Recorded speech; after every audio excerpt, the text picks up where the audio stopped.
أعوذ بالله من الشيطان الرجيم. بسم الله الرحمن الرحيم. أعوذ بالله من الشيطان الرجيم. بسم الله الرحمن الرحيم. إن المتقين في جنات وعيون.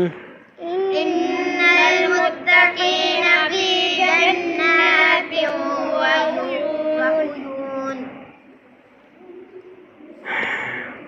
ادخلوها بسلام آمنين. ادخلوها بسلام آمنين. ونزعنا ما في صدورهم من غل إخوانا على سرر متقابلين. ونزعنا ما في صدورهم من غل إخوانا على متقابلين. ادخلوها بسلام آمنين. ونزعنا ما في صدورهم من غل إخوانا على سرر متقابلين لا يمسهم فيها نسب وما هم منها بمخرجين. ادخلوها بسلام آمنين. ونزعنا ما في صدورهم من غل إخوانا على سرر